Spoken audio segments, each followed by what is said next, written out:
People with mental illnesses are a minority group, and due to this, society will often try to oppress them.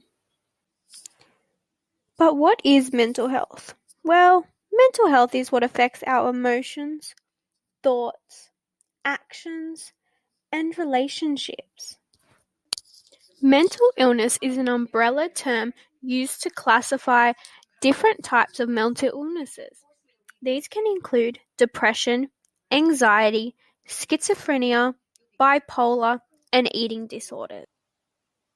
1 in 5 Australians will experience a mental illness within their life. This means that someone in your family or your friend group or just your acquaintances will experience a mental illness. If this is the case, then why are there so many negative attitudes portrayed around people with mental illness? Attitudes are the value that someone assigns to a thing. This can be a person, an object, behavior, an activity, or a group. They can be either positive or negative, depending on that person's experience. Attitudes towards people with mental illness can be formed on the basis of many different things.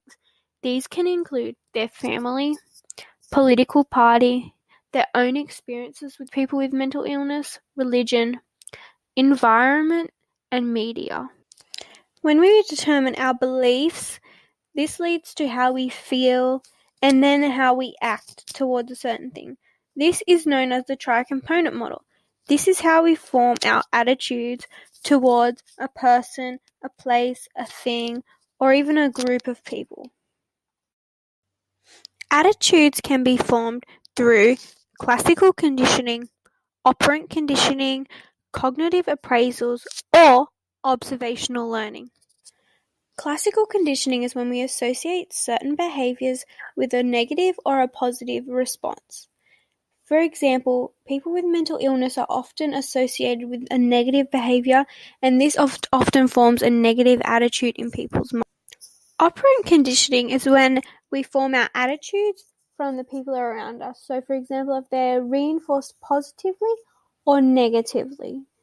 For example, with people with mental illness, you may be praised for having a negative view of them, which then creates in our mind a negative attitude. Cognitive appraisal is when our attitude is formed based on a logical approach towards the topic. Observational learning is when we form our attitudes based on what we see from the people around us. This can include our family, friends, or community.